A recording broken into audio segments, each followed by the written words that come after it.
Good evening, everyone. This is Sharia Crime Stoppers. We're back with you. It's Monday night. That means a week's gone by and there's been news, and we're going to do some news analysis. Tonight with us, of course, is Christine Douglas-Williams. Christine, thank you so much for being with us. Great to be back, Dick. Thank you for having me. We're very, very fortunate to know people like Christine who have the background to give us real analysis, the real perspective. I think most of you are familiar, but we keep getting more and more people joining us, including YouTube Live people. Welcome. So Christine has a tremendous background in that she's the senior editor of FrontPage Magazine. She's a regular contributor and writer at Jihad Watch. But you've had positions in government in Canada, correct, Christine? Yes, I have. And I'm an associate editor with FrontPage Magazine and a regular writer for Jihad Watch. And the government positions in Canada, both were appointed positions. One was a governor and council appointee to the Canadian Race Relations Foundation, of which I was fired by the Trudeau government for my discussions about jihad issues. It was considered too offensive.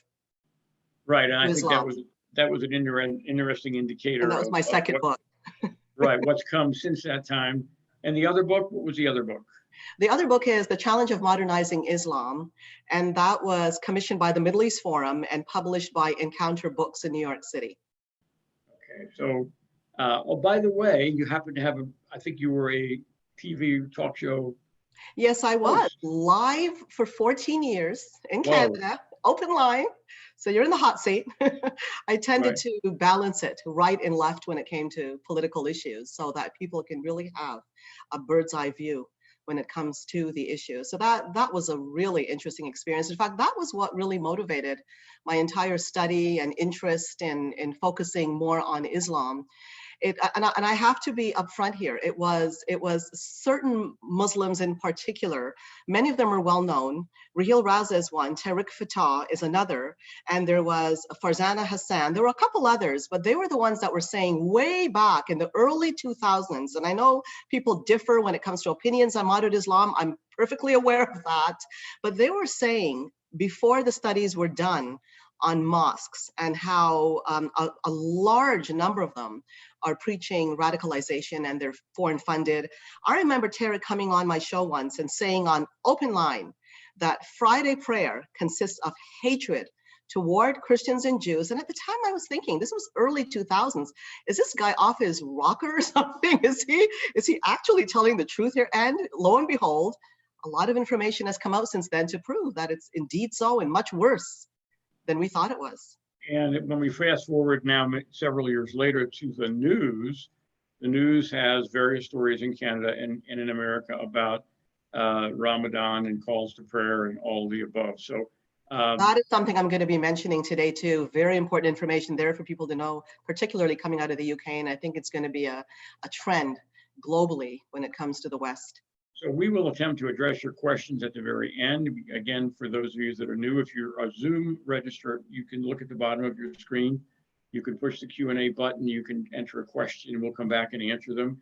If you're on YouTube Live, of course, we really can't pick up your questions. You're certainly welcome to learn from the program. If you want to join us and ask questions in the future, all you need to do is go to the United West Sharia Crime Stoppers page. You will see a place there where you can register with Zoom, and then you can be a Zoom attendee, and that's where the questions come from. So with that, I'm going to step aside and invite Christine to give us her analysis of the news.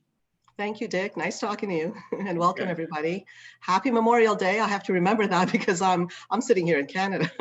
So we'll be dealing with the as a subject matter with the news today, with the issue of identity politics, which unfortunately has reared its head in some pretty magnificent proportions, both in Canada and the United States. But before getting into that, there are a few stories to note that I want to get into on the jihad front, and that's mostly what I'm going to be sticking with more today. I mean, last week we dealt a lot with the coronavirus. This one we're getting back to issues when it comes to the jihad. And when I say jihad, I'm referring to both stealth jihad, which is the more subtle kind that the Muslim Brotherhood is known to use when it comes to their movement in the West. Now, when they get more emboldened, we see a different kind, as in Egypt, more violent.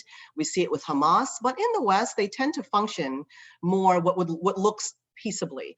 So with that in mind, in case you missed it, before I get into the identity politics, okay, in case you missed it, on May the 21st, and this was pretty big news for you guys in the States, reports about an active shooter surfaced just after 6 o'clock in the early hours of the morning, 6 o'clock, where Syrian-born, and his name came out, Adam Salim al-Sali reportedly tried to drive onto the Naval Air Station Corpus Christi base in Texas.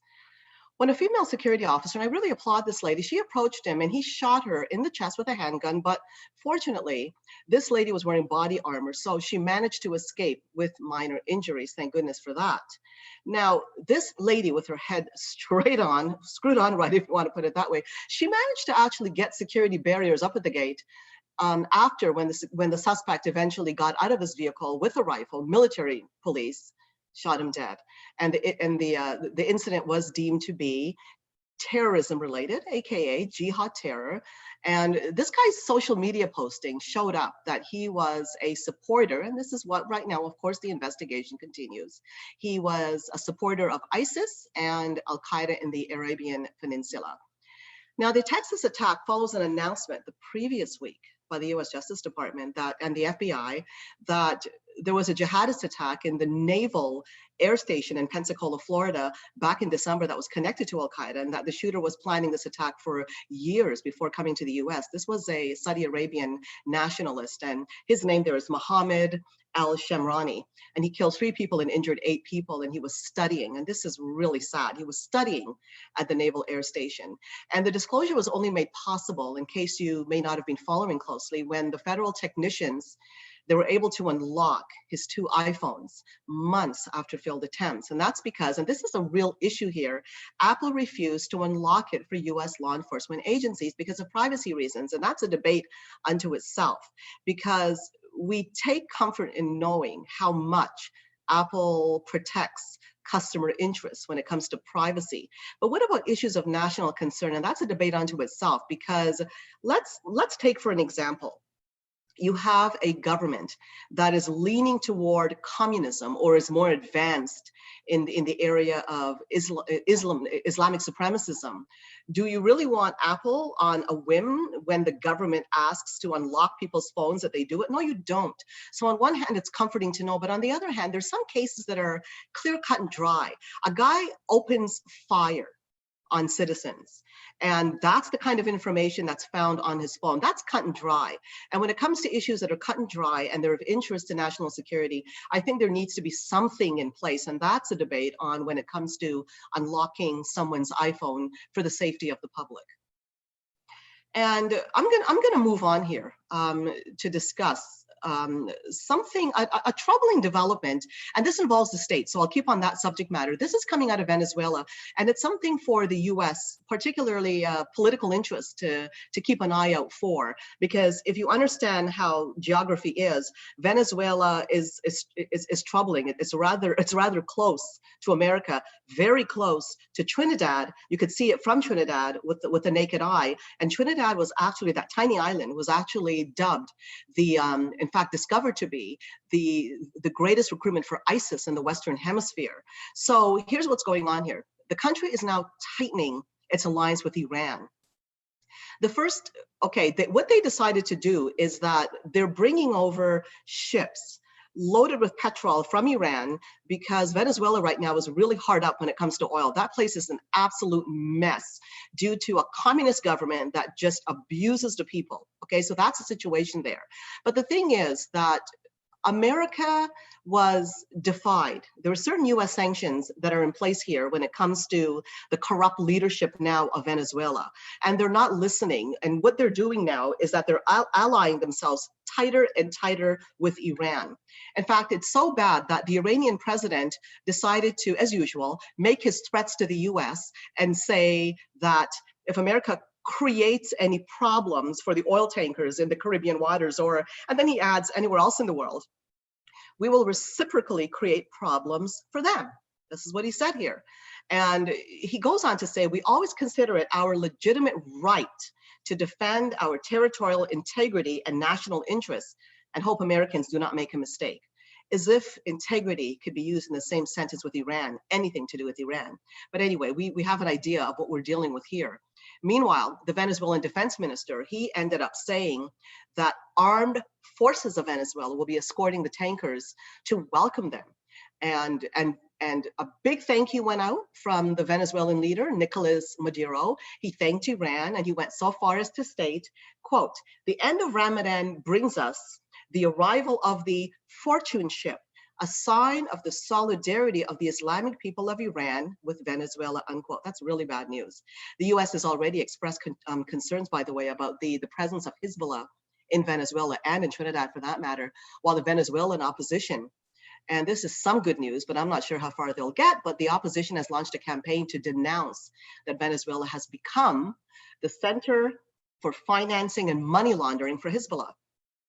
And the head of the opposition also accused Maduro of the regime of paying Iran with, quote, what he calls blood gold from illegal mines in Venezuela's southern jungle. And that is another thing to watch out for, narco-terrorism, and how we now have a match between the jihad and narcotics that is raising money. I mean, this is nothing new. This is something that we see coming out more in the public side when it comes to being reported by the media. But this is expanding. We see it in Venezuela, we see it in Trinidad, and there are many other areas in Central America and so on as well that is being seen. Now, on that topic of identity politics that I promised to talk about, it's highly destructive. People don't see it this way, but it's insulting to visible minority communities, and it's often discussed, but it doesn't get covered enough by the media. It's inherently, in my humble opinion, the most racist manipulation of minorities by the very people who claim to be leaders in anti-racism initiatives. The only people that really benefit from identity politics are really groups that have an interest, like the Islamic supremacists, the Muslim Brotherhood types, the hate-driven organizations like Black Lives Matter, which is completely antithetical to what Martin Luther King actually talked about, because he wanted to see cohesion between Blacks and whites, not that kind of a division that they're purporting. Plus, they never want to deal with Black-on-Black crime. Now, with that said, here are the words of Joe Biden, which was so highly offensive, but it's really telling where he stands and certain Democrats that love to play the race card and use and manipulate identity politics. Quote, "I tell you, if you have a problem figuring out whether you're for me or Trump, then you ain't Black." This is what this guy said. What a sickening and arrogant statement. Now, let's look at some realities here. Of course, much was waylaid now in the midst of the coronavirus outbreak, but we need to keep some things in mind here. Under Trump, okay, I want to backtrack a bit. I am sick of people calling Trump racist, and equally sick when you ask them why. What did he do that was racist? And they can't tell you why. But anyway, under Trump, Black unemployment has been at a record low, and this is even being reported by mainstream media like Reuters. The Delaware Gazette published an interesting article, and it's called "Trump Helping Black Communities Thrive." It pointed out the realities of how Blacks are thriving under Trump, and since Trump's inauguration, that the US economy has in fact created over a million new jobs for African Americans today. And the national Black unemployment rate is actually at an all-time low of only 5.5%. Again, not factoring in coronavirus that waylaid everything. But this is what was going on under the Trump administration as he put a lot of attention on these inner cities and on the poorest of America. Expanding economic opportunities for minorities has been a major priority for the Trump administration. There was an initiative called Opportunity Zones that sparked major economic growth, specifically in underdeveloped communities in America. And this may surprise many that Trump is also he was working on reforming the criminal justice system to give thousands of what's deemed to be unfair sentencing of Black inmates under the Clinton administration. And he wants to give them a second chance of the American dream. Even a UK Guardian headline read, quote, "Bill Clinton's crime bill destroyed lives, and there's no point denying it," unquote. Now, Unfortunately, you've got those on the Democrat side that are saying, oh, Trump is the one that's tormenting Blacks. No, people don't get their facts straight here. Under what he has developed as a First Step Act, it's very significant when it comes to reforms, because it's not excusing people for crime because of their race. It's trying to help out and lower the risk of what's called recidivism, so repeat offenses. So what he's doing is trying to improve the prison's rehab programs and allowing nonviolent inmates to early access those programs for good behavior, so that some of the resources can be focused toward them. Now, this group will now get the professional and social skills to become productive members of society after their release. And a major point to ponder in our selective memory of history when it comes to the Democrats, when you consider, in fact, what Biden said. Again, I tell you, if you have a problem figuring out whether if you're voting for me or Trump, then you ain't Black. Look at the history here. When we look at the Democrats, most people don't think of it this way, but since its founding in 1829, the Democratic Party has actually fought against every major civil rights initiative. And you can look this up for yourself. It has a lengthy history of discrimination. Identity politics tends to be their mark. Now, not true anti-discrimination. They defended slavery. They started the Civil War. They opposed Reconstruction, imposed segregation, organized and supported lynchings, fought against civil rights acts of 1950s and the 1960s. And in fact, they founded the Ku Klux Klan. Need I say more? And now you have Biden saying this disgraceful statement, because when you look at the propaganda and the fake news that's being out there, Trump is being made out to be a racist, but nobody really asks why or even investigates. They just look at him and think, well, maybe he looks like a racist, therefore he'd have to be, but they don't get their facts straight. On that note, moving over to Canada now, something very important is happening. We have an idea what's going on with the Liberals, and I've talked about that quite a bit, including M103, anti-Islamophobia motion M103. I'm not going to rehash everything going on with the Liberals, and a lot is going on there. But I want to talk about the foul stench of identity politics that's now entered the Conservative Party. This is rather troubling. It's infecting the Conservative Party. And okay, so here's what's going on. I wrote an article titled, and I'm gonna work off that one, titled and this was in Jihad Watch, Islamophobia accusations and bitter infighting plague Conservative Party's upcoming leadership convention. Leader Andrew Scheer, thankfully, and I hate to say it this way, but he thankfully announced that he was leaving 2 months before losing the fall 2019 election. That was in October, when the election was actually handed to him, given the corruption record of the Liberal Party, particularly Justin Trudeau. But anyway, he still failed and lost. He introduced a real, what you would call a cancel culture in the party, a kowtowing to the worst Islamic supremacists, and a fear to criticize or even joke about Islam is now seems to be a crime. I mean, who could forget the time headlines were made when there was a hearing about online hate, and he threw out MP Cooper, that's Member of Parliament Cooper, because he happened to get into a bit of a verbal scuffle with a Muslim representative that was actually quite provocative, but this guy wasn't allowed to debate it. He lost his temper a bit, an argument ensued, and he just gets thrown out with no warning. Okay, so this is the kind of a thing that's going on in Canada now. Be very careful. Walk on eggshells around Muslims. I find that humiliating to Muslims, that you have to walk on eggshells. But of course, it serves the Muslim Brotherhood. This is what all this is about. So I'm going to talk about the incident here now. Going back in March, all this happened pretty quick. A guy by the name of Jim Karahalios, he's a contender for the leadership race to head up the Conservatives, and that leadership race is coming up in August. He set off a firestorm when he sent out a letter warning, and I touched on it briefly in a previous briefing here on Sharia Crime Stoppers, but he sent out a letter warning about a fellow contender, MP Erin O'Toole's campaign chair, Walid Soliman, who's a prominent lawyer. Now, the subject line was, "Say no to Sharia law. Stop Erin O'Toole."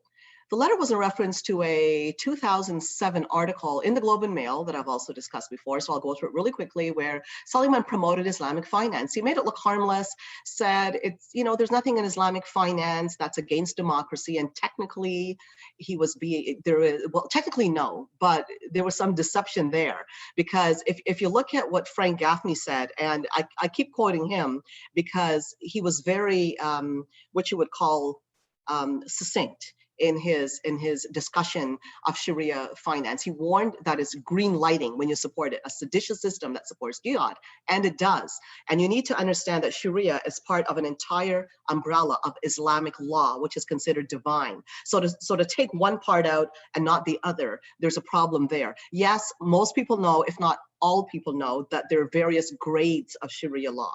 For instance, having a woman cover up, which is, by the way, in the Quran, covering and just letting your eyes show, covering, okay, it's in the Quran, and I've mentioned it over and over again, it's in there. That is not, you still can't compare that to, let's say, murdering gays. You can't compare the two. They're both bad in their own right, but you can't compare it. So I'm giving two absurd examples. There, of course, are different sections or different extremes when you're looking at Sharia law.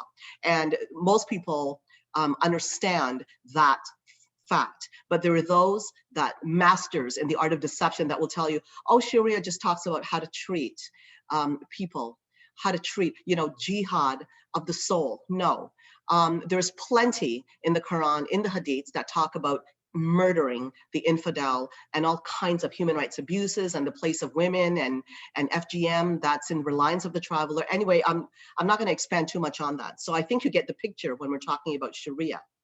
So another issue with the Sharia financing is terrorism funding, as I mentioned, and the funneling of billions of dollars by Islamic banks have gone to Al-Qaeda in the Islamic Maghreb, the Muslim Brotherhood, Hamas, among many others. So I think it's pretty clear by now, not to mention where the roots of Sharia finance stem from. Now, it's funny how this guy is talking about Sharia and Sharia law, but when it comes to finance, but when it comes to the actual tenets of Sharia finance, this is a subject matter that came up in recent times. And it was actually founded by a fellow by the name of Saeed Abul Ala Maududi. That's a Pakistani Muslim scholar and Islamic jurist who was a founder of Jamaat-e-Islami in Pakistan. That's a bad news jihadist organization, and by Hassan al-Banna, the founder of the Muslim Brotherhood in Egypt. That's how the foundations of Sharia finance came to be. And here you have Walid Suleiman talking about it and saying that it is not, there's nothing in it that contradicts democracy. But if you look at it as a whole, you do see that there are terrible problems with it. So back to the Conservative Party of Canada. For sending out Say No to Sharia, Stop Erin O'Toole, Cara Helios experienced a fury and a wrath that was unleashed. He was called a bigot, an Islamophobe, a racist by O'Toole. That's something you'll expect from the Liberals, not from the Conservatives. Yes, it may be a little provocative, say no to Sharia, stop Erin O'Toole, but for goodness sakes, where is discussion in this country?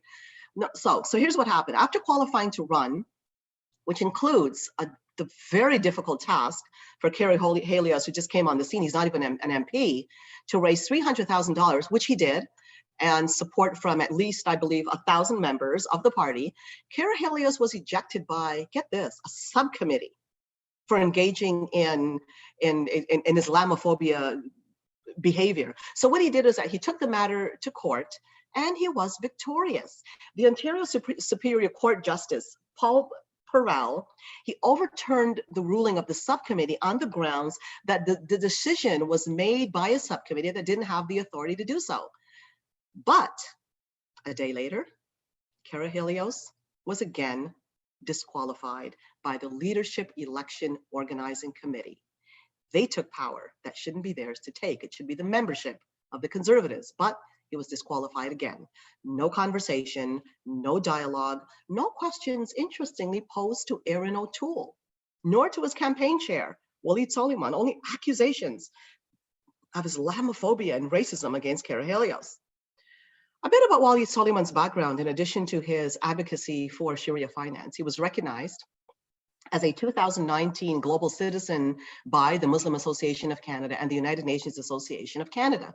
The MAC, I'll say for short, Muslim Association of Canada, was one of the few organizations to proudly broadcast its Muslim Brotherhood roots right there on its website, but then it went suddenly missing. That was a real brow-raising admission. It went suddenly missing. It couldn't be found anywhere scouring the internet. I couldn't even find a screenshot of it, but I had saved one, thankfully. So that's been distributed. And I managed to find it, and the contents are now put up on Jihad Watch, where it talks explicitly, not implicitly even, explicitly, and it uses the word Muslim Brotherhood roots. It talks about Hassan al-Banna, about his example, and that's what the Muslim Association of Canada is founded on. They have chapters all over the country, so it's a rather influential group. And questions don't get asked about them though, okay? But Kara Helios gets brushed aside and gets tormented. Now, it's really crazy. The accusations, the innuendos, let the people decide. Why the anaphylactic reaction to being accused anyway, if you think about it logically, of supporting Sharia? It makes no sense. So I'm being a bit, going over on the other side here, just to kind of think this through. Is O'Toole and Soliman admitting that Sharia is so bad that they don't want to be accused of any association to it?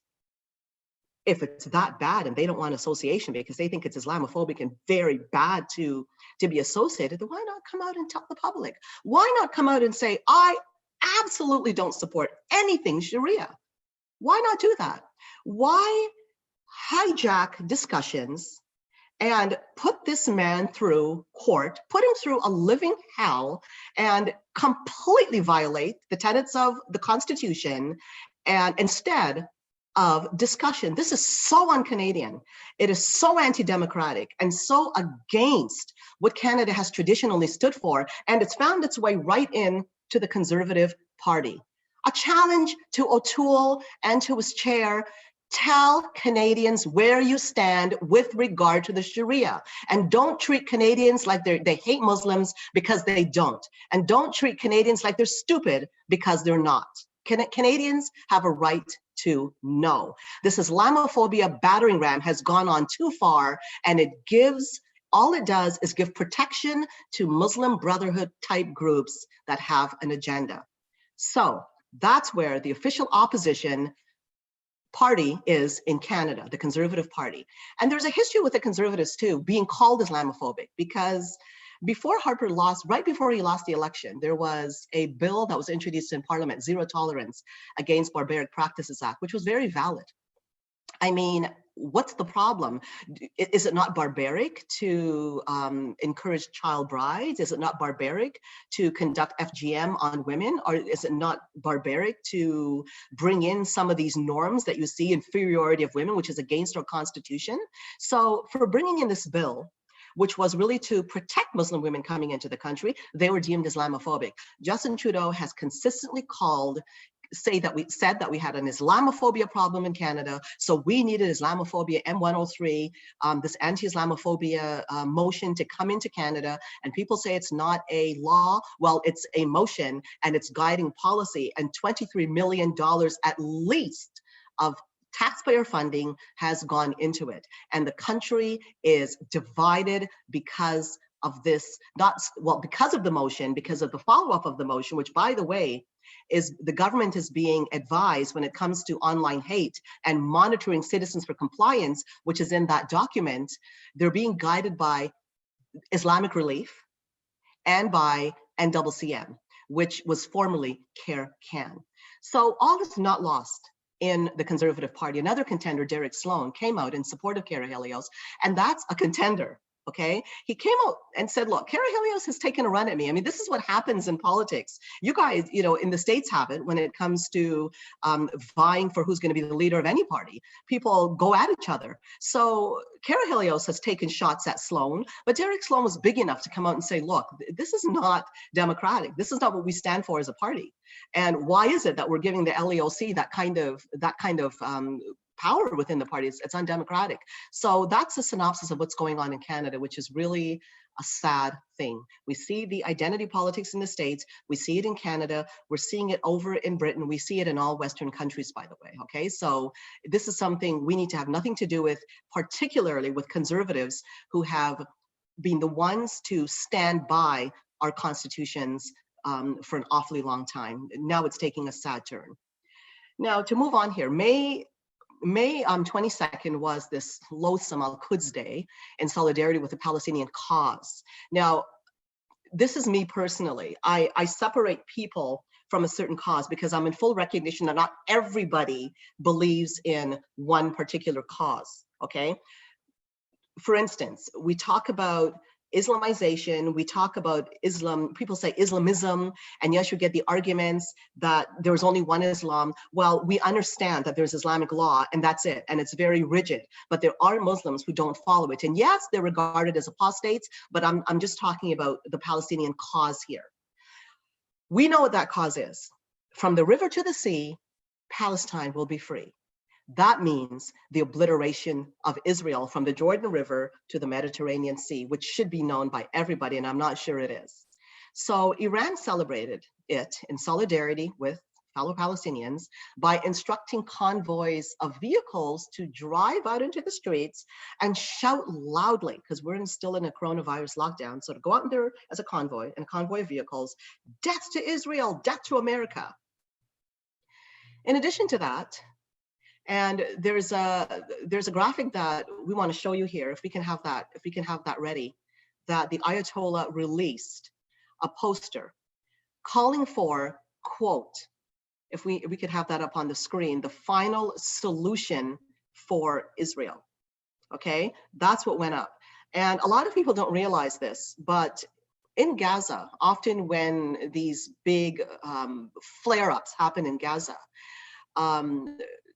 flags go up, Nazi flags, Nazi symbols. And Hamas started to tell their people, no, don't put up those flags. It looks bad for optics. We don't want the international community to see them. It's bad for optics. So when you look at this final solution for Israel on that particular poster, it's really not against what this group is, these jihadists think of Israel. After all, let's not forget the Grand Mufti of Jerusalem allying himself with Hitler toward that, quote, final solution in World War II. And I don't know why people forget this. This is very important. This Islamic supremacism that we see, this quest to obliterate Israel that began on the day of its birth, on Independence Day, which actually the day after came what's called Nakba Day. You may heard of it. You may have heard of it. It actually means the day of catastrophe, and that's the day, of course, in reference to Israel's independence. And as we know, the surrounding Arab nations try to obliterate Israel. Well, that spirit's still around. The PA charters, the Fatah charters, the Hamas charters all indicate that the goal is to obliterate Israel. Okay, so I still don't understand why so many Westerners, and we even have Westerners of the Jewish community that's still sympathetic to the Palestinian cause. The whole Palestinian territories, it really is Ottoman South Syria. That's actually the actual rightful description of what those territories are. Now, let's move on a bit here, because something else very disturbing happened. The Palestinian Liberation Organization, I'm not sure if many of you are aware, but if you go up and you look up the manifesto of the PLO, it says that it was established for the purpose of liquidating Israel, okay? Liquidating Israel. So the PLO, which maintained that goal, as we see with the PA and those other groups I mentioned, it went and asked the Vatican for help, would you believe that, over the West Bank annexation by Israel. So we need to start looking at what's happening at the Vatican there. Of course, not every Catholic supports what's happening with this particular Pope. And if you understand church history, you'll realize that throughout history, there have been popes that really divided the church. And yes, the Pope is deemed to be infallible, but thankfully not all of the following agrees with that. For instance, if you ever visit LifeSite News, great site, LifeSite News. these people have their heads screwed on right. They understand what's going on. They have a loving approach. They pray for the Pope, but they understand where the error is. So 2 years ago, Pope Francis, he actually received the Palestinian Authority leader, Mahmoud Abbas, into the Vatican. And this guy, Abbas, has said before that in a new Palestinian state, there will be not a single Israeli. Okay, so he welcomed him into the Vatican for a formal inauguration of the first embassy of the state of Palestine to the Holy See. Wow. There's no state of Palestine, first of all, so the Vatican under this Pope has declared one. This is a problem. Now, we understand that the Palestinian resistance movement, as we talked about, from the river to the sea, is a key rallying point for the Islamic supremacist antagonism against Zionists everywhere. So another unsavory point I want to mention, sadly, I was raised in the Catholic Church, about the Pope. He has also tightly allied himself with the Grand Sheikh of Al-Azhar University, Ahmed Al-Tayeb, okay, Ahmed Al-Tayeb. Al-Azhar, many of you know, is Sunni Islam's most prestigious institution in the world, and the Pope signed a special peace document with Al-Tayeb, hailed as a clarion call for interreligious affairs and world peace. But get a hold of this. Al-Azhar reiterated in 2008, okay, openly, a rejection of any Islamic scholar visiting Jerusalem under what it calls Israeli occupation. This is the position, the official position of Al-Azhar. More on the Grand Sheikh Al-Tayeb, the Grand Sheikh of Al-Azhar. He blames the unrest in the Middle East on world Zionism, and he actually refused to denounce the Islamic State as un-Islamic during an open discussion at Al-Azhar. He broke off dialogue with the former Pope Benedict because Benedict referred to the Jihad mass murder of 23 Coptic Christians in Alexandria as terrorism that brutally affected worshippers, and that was part of a strategy of violence against Christians. He then called for protection of religious minorities. So this offended Al-Tayeb, and he blamed Benedict for interference in Egyptian internal affairs, which might result, he says, in negative political reaction in Egypt and in the Middle East in general. Once again, we see blame going on to the one that calls out jihadist perpetrators to avoid casting the light on the real doctrine that sanctions such abuse. And in a shocking videotaped CNN exclusive, and we have it there on Jihad Watch, after President Trump moved the US Embassy to Jerusalem, Al-Tayeb referred to Jerusalem as 100% Arab under Israeli occupation. And he stated oddly that no religion would support the declaration of Jerusalem as the capital of Israel, and said that decisions such as these would nurture terrorism. That's what he said. He added that because of this decision, the East and the West would, quote, drown in seas of blood, unquote. And he also justifies the anti-Semitism on Quranic grounds. This is who the Pope has tightly allied with and signed a world document for peace with. This is who he advocates with.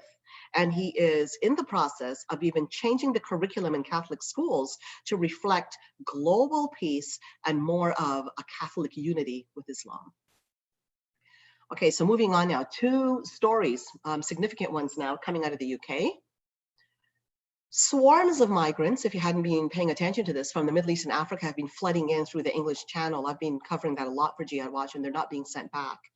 And this all started during coronavirus lockdown weeks ago, and no one seems to care, including, sad enough to say, the Johnson government. And one wonders what's going on here. 91 came in one single day. Now, the Brexit architect, as you know, is Nigel Farage.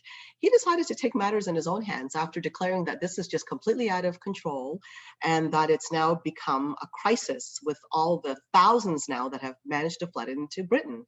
So he decided to go out there with his own camera and start filming it. And of course, right there, you could see that he's violating coronavirus lockdowns, and people are all, certain people, of course, that don't want the public to find out what's going on are up in arms over this. And he actually went out with a boat, with a camera to film. And what he discovered was quite shocking, and Breitbart carried it. He discovered the French Navy actually people smuggling. They were escorting the migrant ships and boats with these people being smuggled into Britain. Not just did they have a problem with these boats coming in, but they're being escorted. Just like the media was out blaming the Libyan people smugglers, there was the French escorting these people in. So hurling threats, they were horrified that he was out there filming, and they're hurling threats at him because they don't want anybody to find out. Well, that didn't stop him. So now the public knows. What that will lead to, nobody knows, especially during coronavirus, but we do know they're not being sent back. So the second big story coming out of the UK is there's a public outcry now. It has been going on for some time, and it's for a change. Here's some good news. It managed to force the Boris Johnson government to reverse a former wrong decision to not report on the ethnicity of the Muslim raid gangs. There was a petition out there that the Johnson government was trying to ignore, in fact, did shut it down and said it would not reveal any findings of that report. Why protect them? Why protect that these are Muslim raid gangs, that the vast majority, and there needs to be a study to determine exactly what percentage. Some say 80, some say higher, but they're mainly Pakistani men abusing the British girls. British white girls, mostly from struggling backgrounds, but Sikh girls have also been abused as well. And the media has been covering it up by calling it Asian grooming gangs when it's Muslim raid gangs. So at the end of April, this is when the government had rejected the petition, but now they have to, okay, so I'm going to stop for a minute here because I don't want to go all over the map here, but I need to take you back a bit. In 2018, and here's how this report even came into existence, the then Home Secretary, Sajid Javid, he was the one that ordered research into the ethnicity of grooming gangs. And yes, he's Muslim himself, and he ordered that because he said, quote, working to improve the targeting of child sex abuse networks and prevention activity.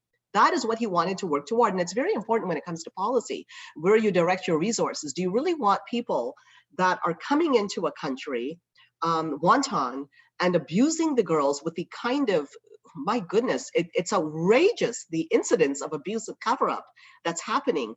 And some people say, oh, rape happens everywhere. Yes, it does, but it's not sanctioned. Rape of infidel girls is sanctioned. And this is the problem. So if you have certain people, of course not all Muslims believe this, but there are obviously a significant number that do. And we won't be having this discussion if it wasn't for the problematic ones. We're not here to discuss the good ones. The good ones are just the same as every other law-abiding citizen. Nobody deserves a pat on the back or applause because they're following the Constitution. Muslims are expected to follow the Constitution. And that is the problem when people start making excuses and shouting Islamophobia when you find a segment of the community that doesn't, and a significant one at that. We know there's a difference between Nazis and Germans. It's the same thing here. There are those who choose to follow these tenets, and that's the problem. So when you want to start making immigration policy and you want to look at how you direct certain resources to protect the innocent, you need to start finding out demographics and who's coming from where and why they're doing what they're doing. Case closed, okay? That's, to me, it's obvious. It should be obvious, but the group shouting Islamophobia, and that, again, is what's stemming it. Now, also going on in the UK, locals are now opposing a plan for a 1,000 capacity mega mosque in one of, I'm getting tongue-tied here, in one of London's most iconic buildings. It's the Piccadilly Circus in London's cultural hub of the West End. It's okay to make a long story short. It's the party central, and a lot of the gay community also gather there, as well as all kinds of communities. It's a very tight hub, lots of traffic, lots of restaurants and so forth. And a city councillor, JP Floreau, said this, and this really captures it. This is not a small scale mosque catering for local demand. There are fewer than 5% of Muslims living in this area who use small local mosques. Setting up a 1,000 capacity flagship mosque right next to a long-standing gay district of Soho would damage local cohesion. But that's the point. The area is already heavily overcrowded. This MP goes on to the city councillor goes on to say, and imagine adding another 1,000 after Friday prayers Road traffic, I'm quoting here, will have to be stopped. Let's keep central London for entertainment use and place new large places of worship where there is local demand for it, unquote. Now let's consider something else. Islamic call to prayers are all over the place now during Ramadan because of coronavirus lockdown. Are Muslims willing to sign a document to say it's not going to continue? Could you imagine in the city hub these loud calls to prayer declaring Islam as supreme, no other religion like Islam, declaring Allah as the greatest over all? Can you imagine that? It's a mini sermon that declares supremacy. It's not church bells, it's a mini sermon. And can you imagine this volume blaring in the gay central hub, the hub of where people gather in the community? Can you imagine that, knowing what they do to gays in a lot of Islamic states? Why? It's pretty clear what the agenda is here. And another thing has come forth now in the news today that I've written about, and it's yet to come out. There are many Muslim groups now in the UK saying, we don't want to stop here. After this is all over, after Ramadan is over, lockdown is over, we want to continue. How beautiful it would be to hear the Muslim call to prayer. But why would anybody not expect it? I expected it. Why would anybody not expect that the next step would be, let's keep this. We started it, now let's keep it. Okay, inch by inch. This is what happens, the next step. That's how the stealth jihad moves, inch by inch, and it's happening, folks. Remember the contents of the Muslim Brotherhood, okay? The plan for North America and the one that was found, the project in the Al-Qaeda Maghreb. I'll read you the one quickly, just to remind you it's important, from the Muslim Brotherhood plan in North America. And this was documented by the Muslim Brotherhood itself. The process of settlement is a civilization jihadist process, quote, with all the word means. I'm quoting here. The Ikhwan, the Muslim Brotherhood, must understand that their work in America is a kind of grand jihad in eliminating and destroying the Western civilization from within and sabotaging its miserable house by their hands and by the hands of the believers, so that it is eliminated and Allah's religion is made victorious over all other religions. The Muslim Brotherhood's credo is, Allah is our goal, Muhammad is our leader, the Quran is our constitution, jihad is our way, and dying for Allah is our highest goal. Some other stories going on that are important in brief. Ukraine just declared, okay, it's not an Islamic state as we know. It just declared 2 Islamic holidays, very important ones, Eid al-Adha and Eid al-Fitr, national holidays in the Ukraine.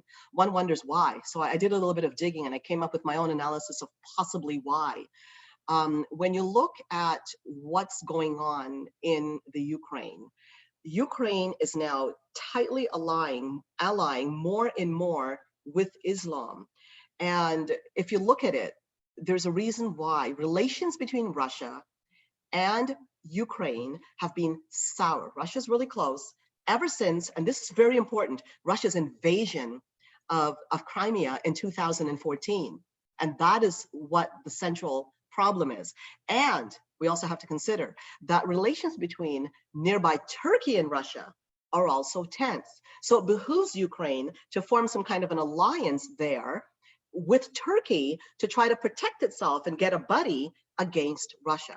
Muslims in the UK and the government have now been forming this convenient alliance, further sealed, of course, by Turkey. Less than 4 months ago, the Ukraine President Zelensky boasted that relations between Ukraine and Turkey have significant potential for development and have already reached a new level. Ukraine, in fact, has been, quote, struggling to put together a strategy for resolving military conflict with pro-Russian forces in the eastern region of Donbass, which has reportedly already killed over 13,000 people, unquote. So amid Turkey's growing regional power, the Turkish president, Recep Tayyip Erdogan, is certain to be pleased with the new national holidays declared by Ukraine. Very bad news. Another item going on here. The Maltese ambassador has resigned after saying that Germany's Angela Merkel had fulfilled Hitler's dream to control Europe. Now, I'm just going to go through this one really quickly here. What he means by that is the immigration issue. The articles that talk about him resigning after saying this talk specifically about him being accused of being too much like the former Italian deputy prime minister that was, well, basically dubbed a globalist.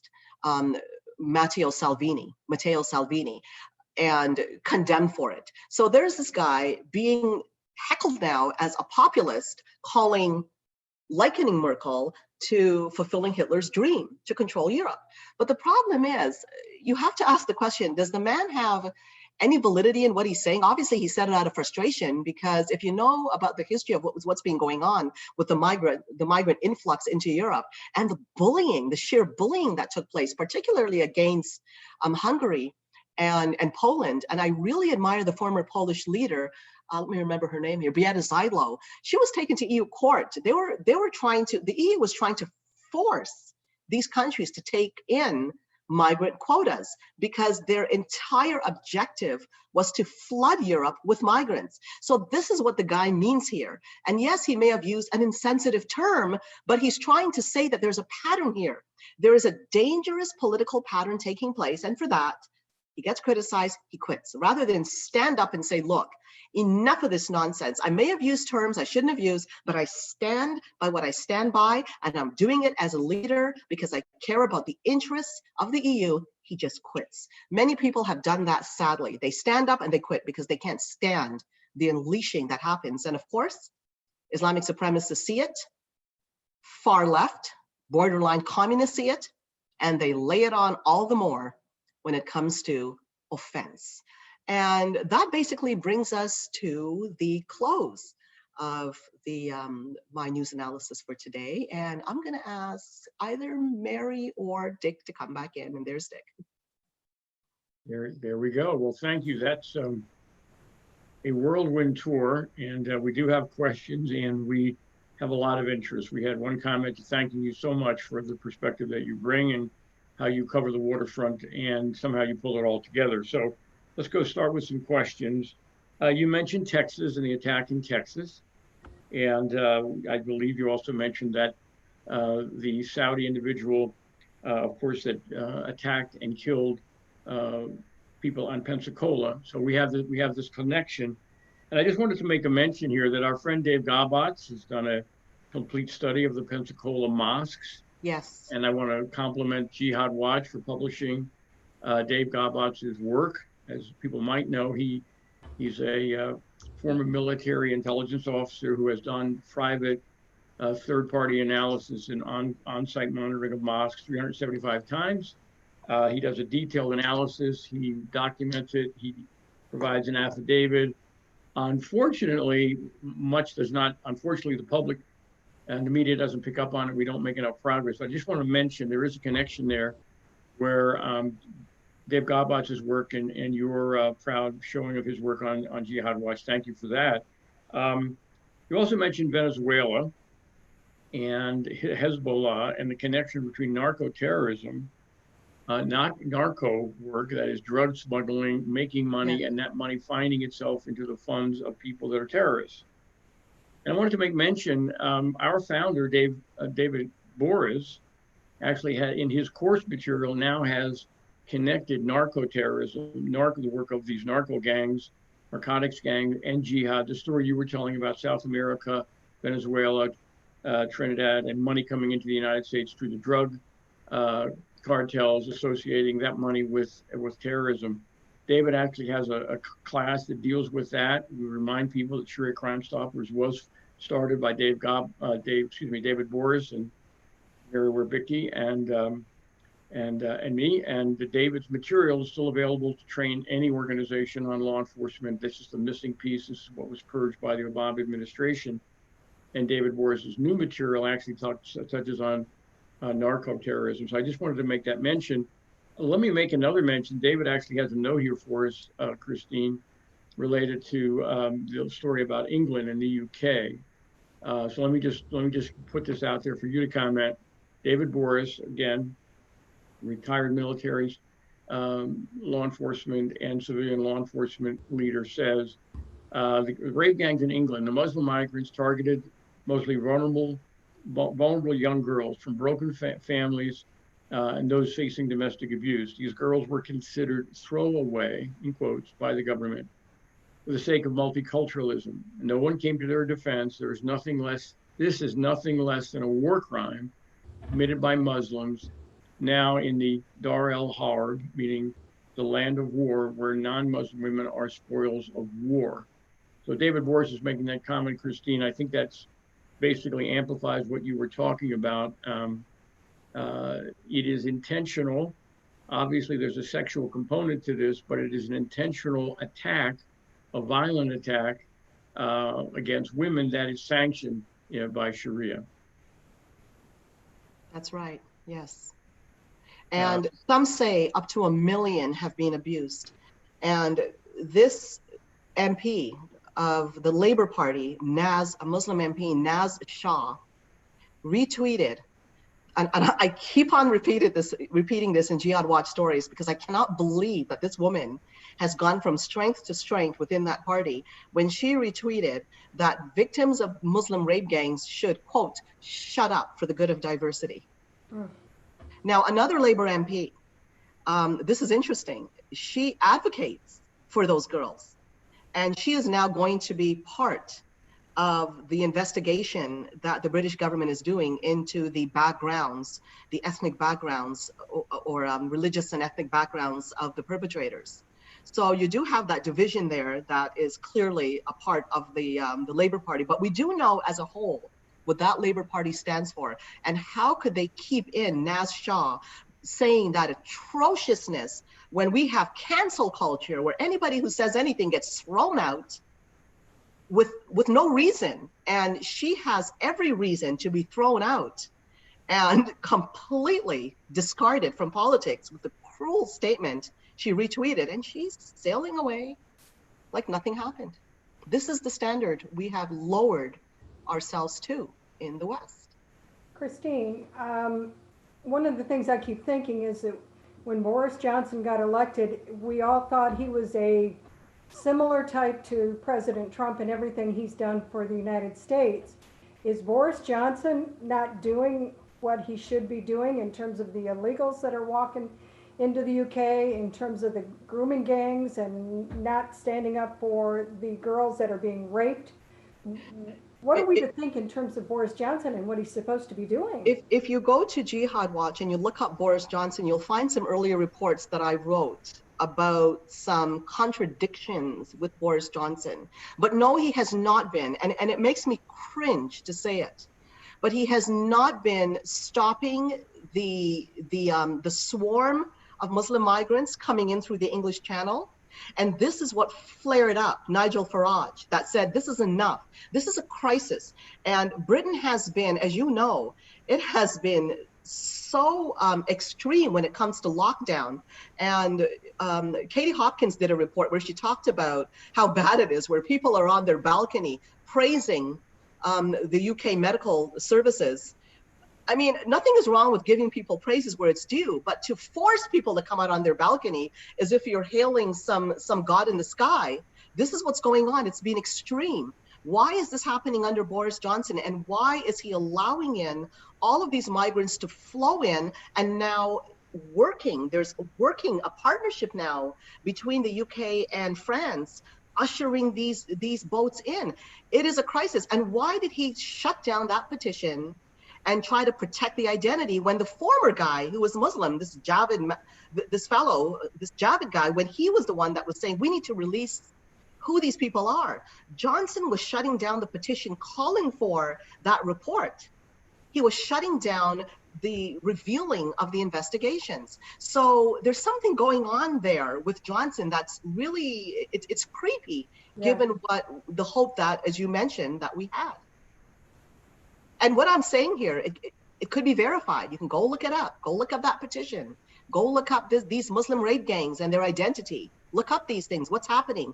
Do keywords. Nigel Farage. You'll see what he's doing. So this is all happening. And I know I'm talking about this and I'm really cringing saying it because I could just hear people thinking, what? How could Johnson be doing this? But unfortunately, this is what is happening.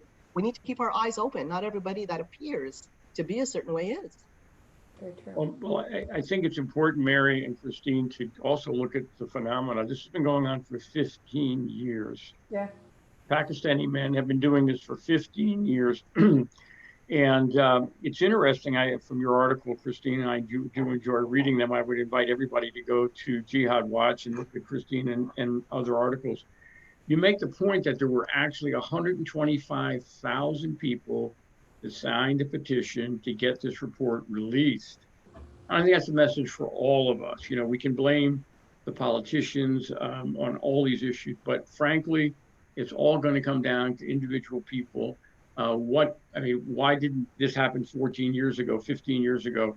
Well, it didn't, and people are largely responsible in addition to the leaders that look the other way, but people are finally stepping up. And I think that's a message for all of us.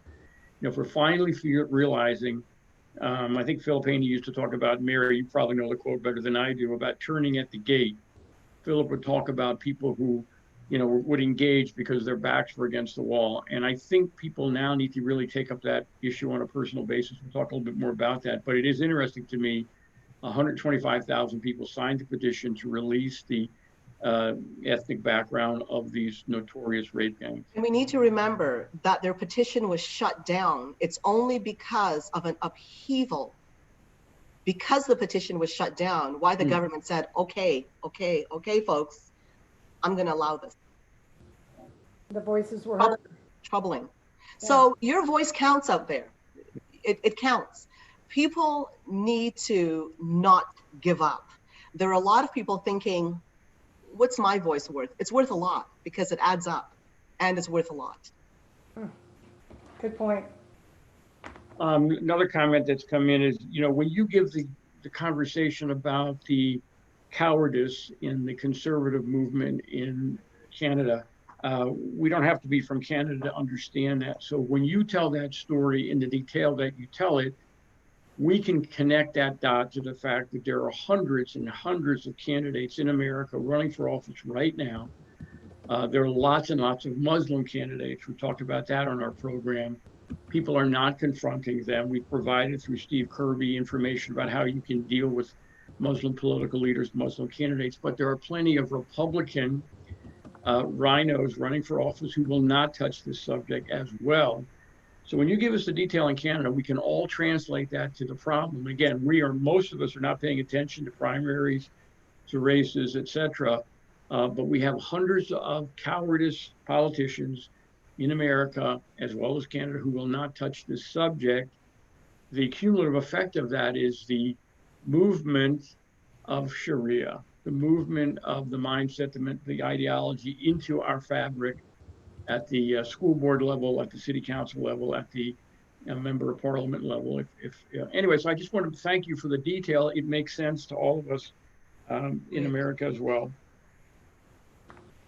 You made a comment about, we talk about jihad and jihad violence. I think we would be remiss, Christine and Mary, if we didn't make a mention of the Ramadan phenomenon, or the Ramadan bombathon or killathon. Every year we see it. It happened again this year. We are now up to 3,600, I believe, 3,625 people are dead during the approximately 30 days of Ramadan. So once again, the religion of peace obviously portrays itself as not a religion of peace. Yes, there are people fasting and praying during Ramadan, but there's an increase in violence all around the world. And again, this is, by the way, this is 800 more people dead than last year. So the Ramadan murder is still happening. Let me add to that, if I may. On Facebook, Senator Ted Cruz, congratulated all Muslims on the finalizing of Ramadan and welcoming, what is it, Eid al-Fitr starting up. And he was vilified. I mean, people were just going, are you kidding me?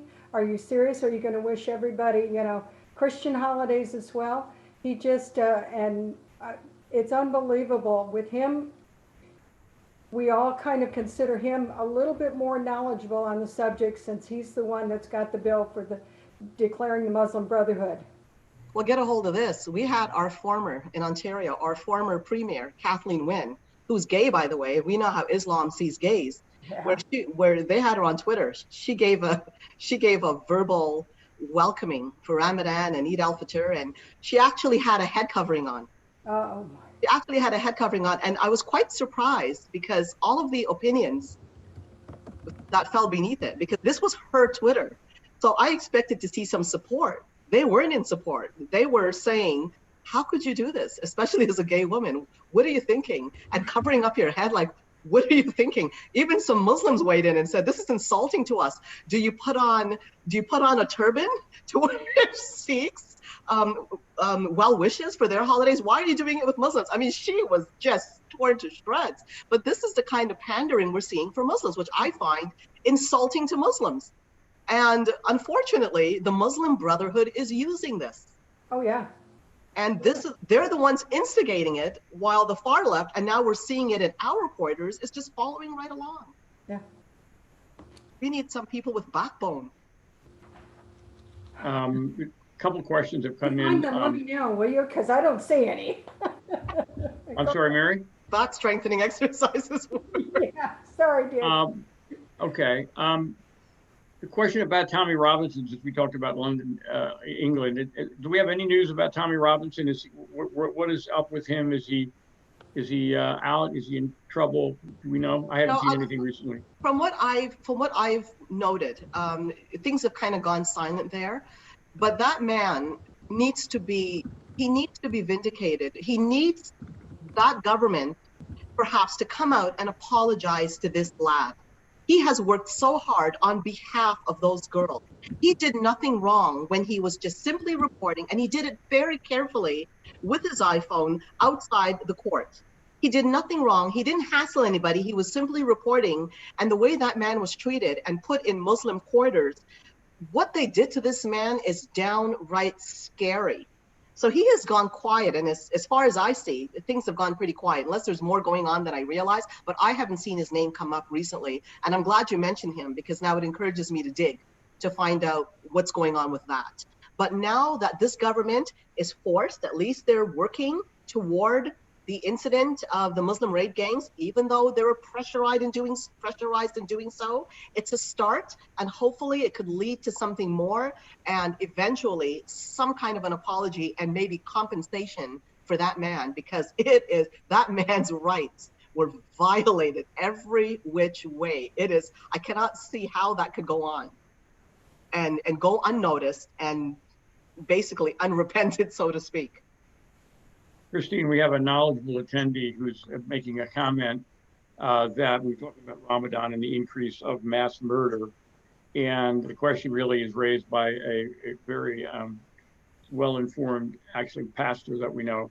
Is there not a special blessing upon those who kill during Ramadan? Is there not some kind of extra special reward if you express your Sharia compliance during Ramadan by actually killing people? A special blessing?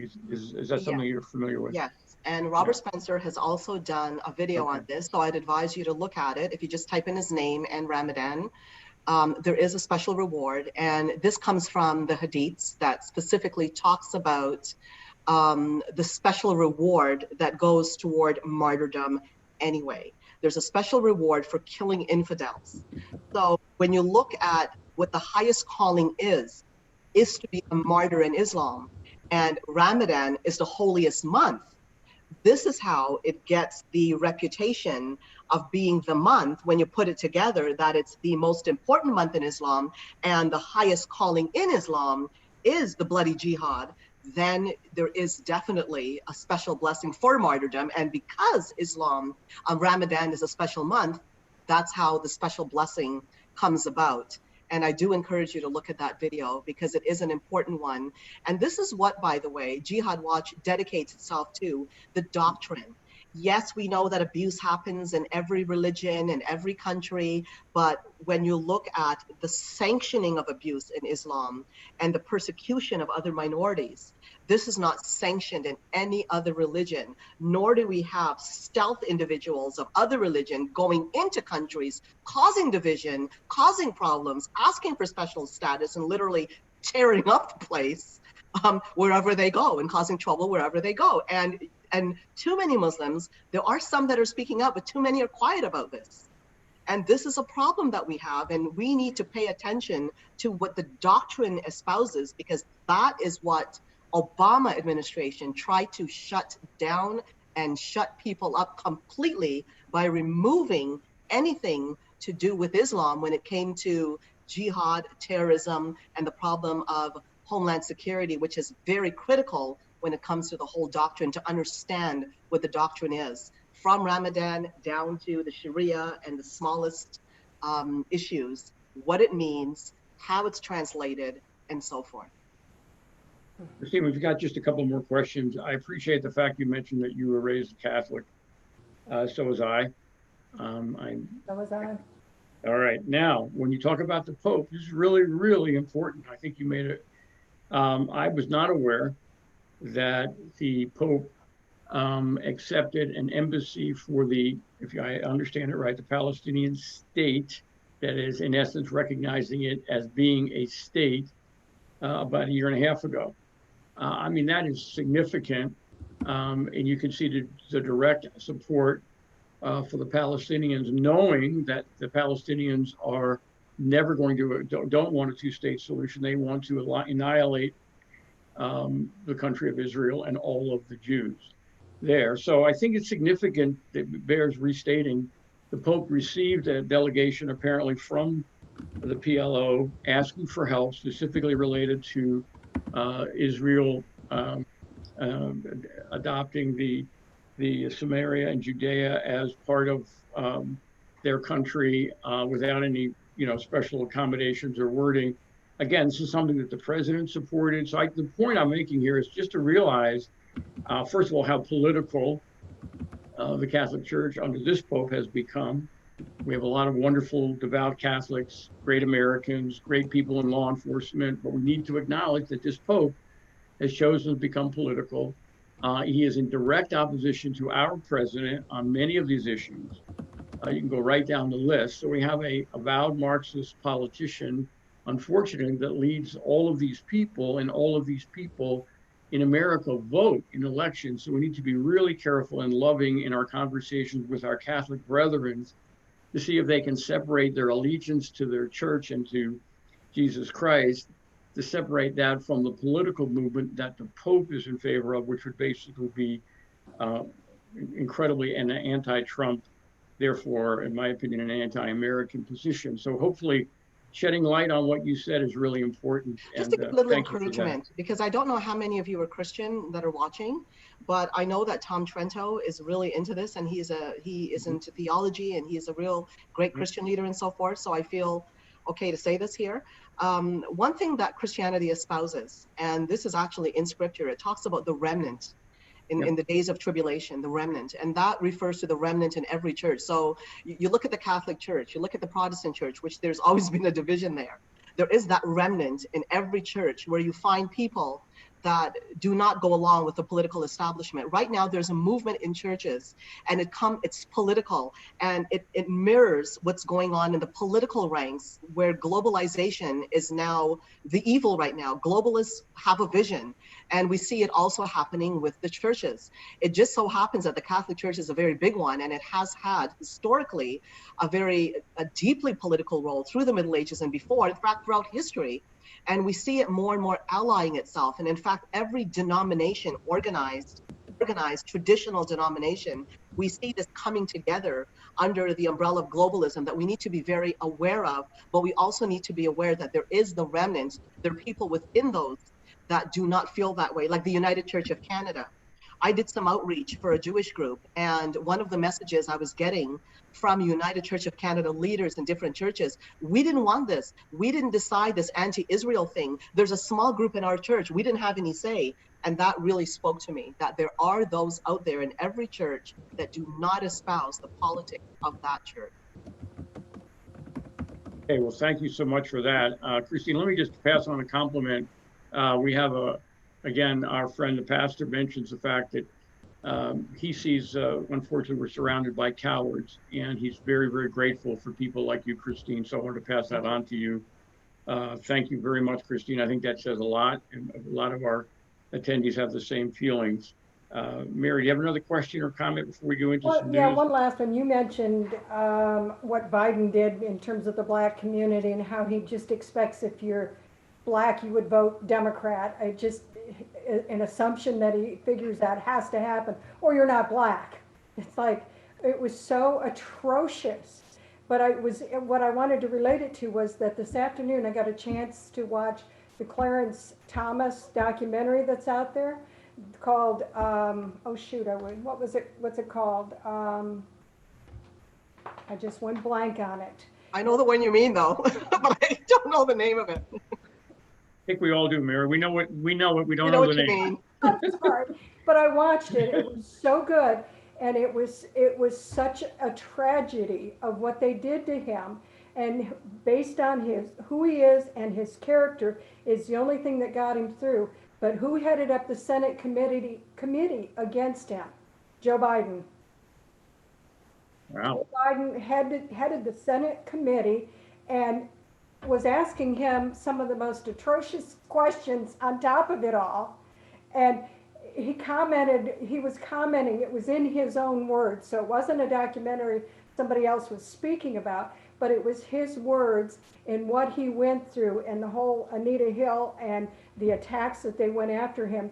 And at the end of the day, he had a senator that was on his side that helped him become a judge to start with after he got out of Harvard.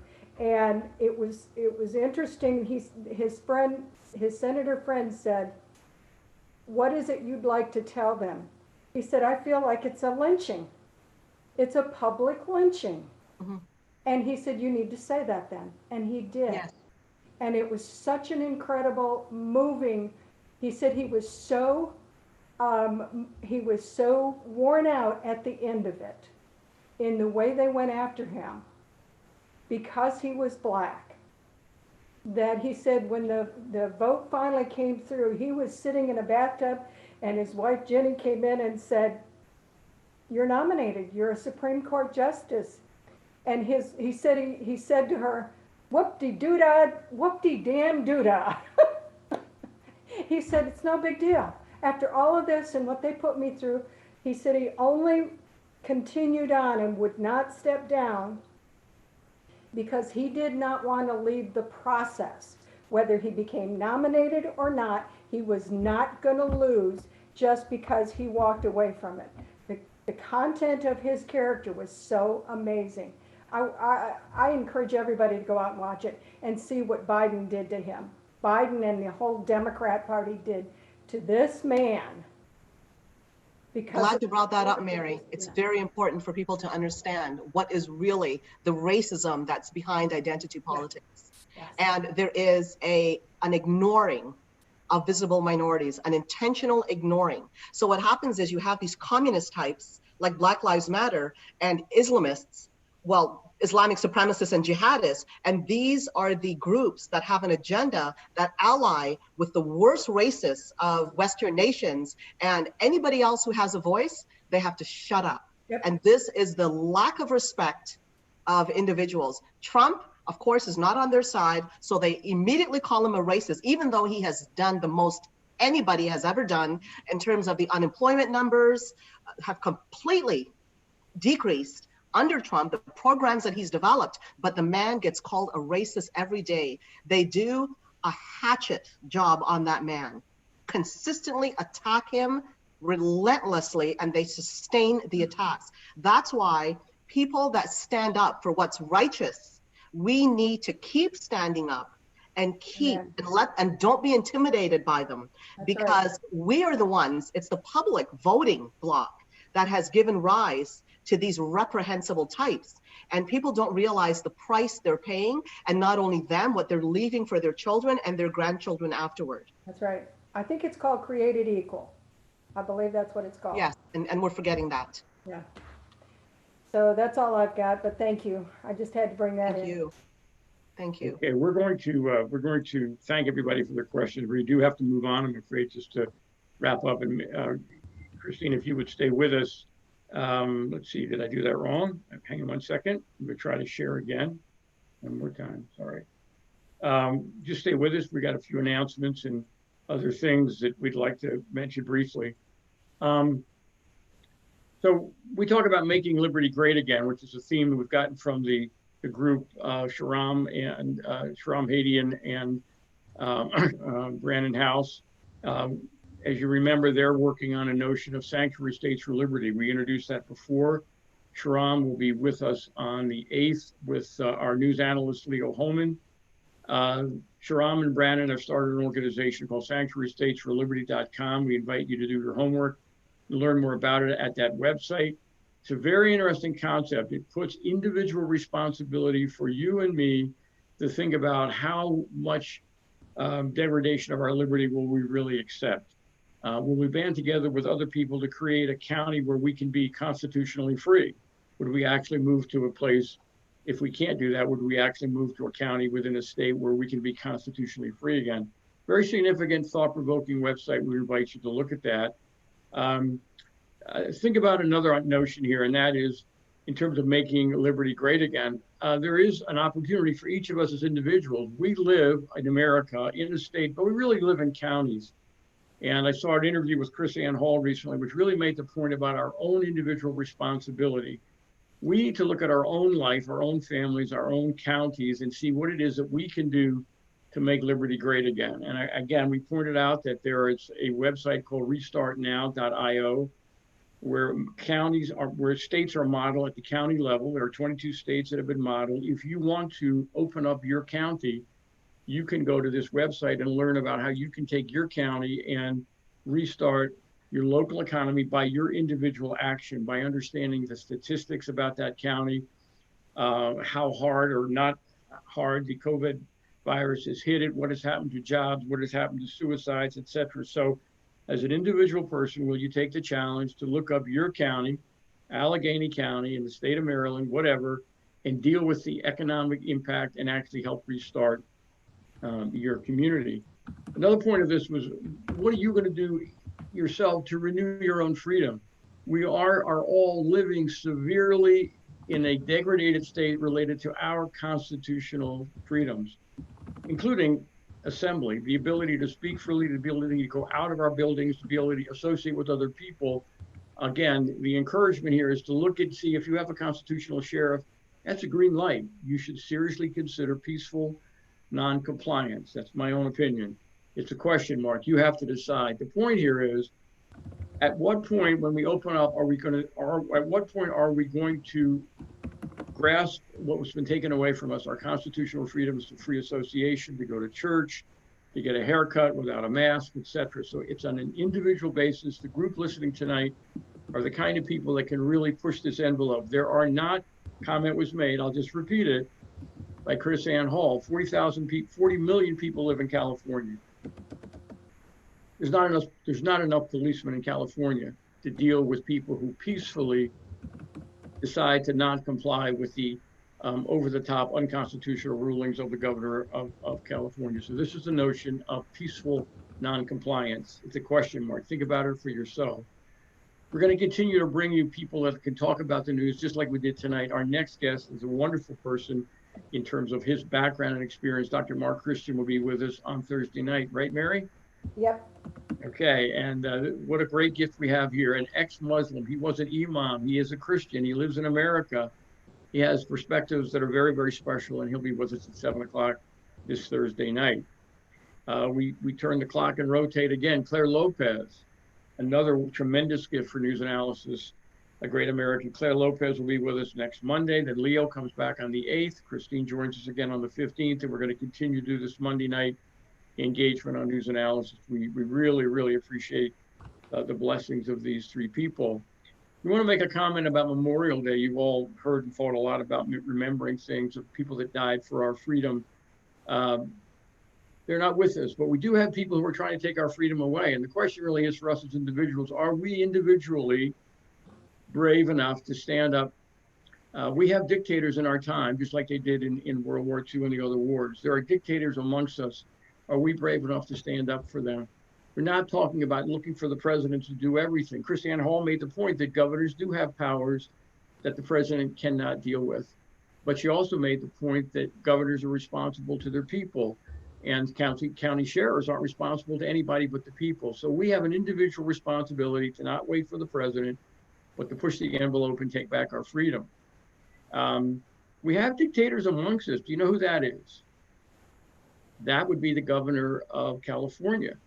He's clearly Pelosi's nephew. I'm sorry? Nancy Pelosi's nephew. Really? You didn't know that?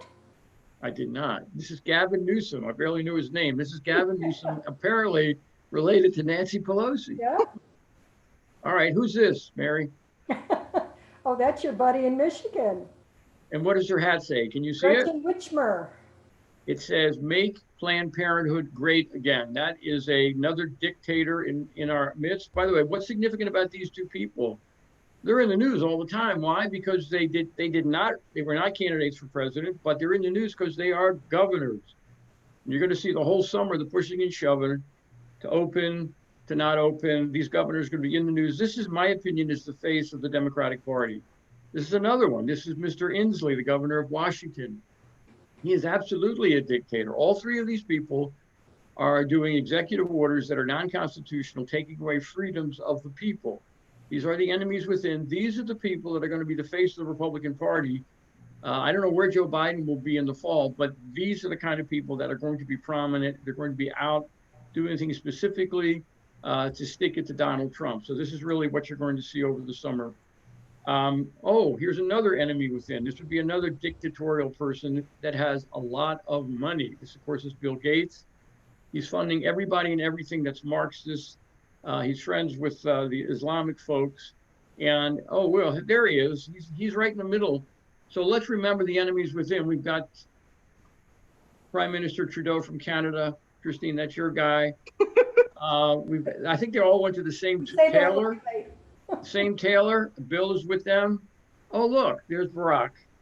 I think the other guy might have been previous Prime Minister of France, President of France. These are the enemies within. These are the Marxists. And as individuals, we need to be concerned about all of these people. But let's not forget that we have 3,200 imams in our country. They wake up in America, they go do their work.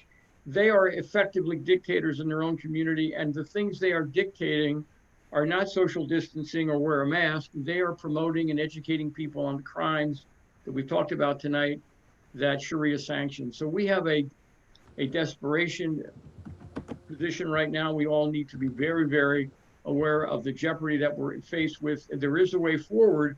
And with that negative background, I'm going to invite Christine to give a final word, and Mary, maybe a little bit more upbeat. Sorry, I wish I could be upbeat, but my eyes were focused on the Three Stooges in the middle. I'll end on that note. You know, for all you fighters out there, big applause to you. We got to keep fighting, but keep your humor and don't let them get you too far down. That's my positive note. Thank you very much. Mary.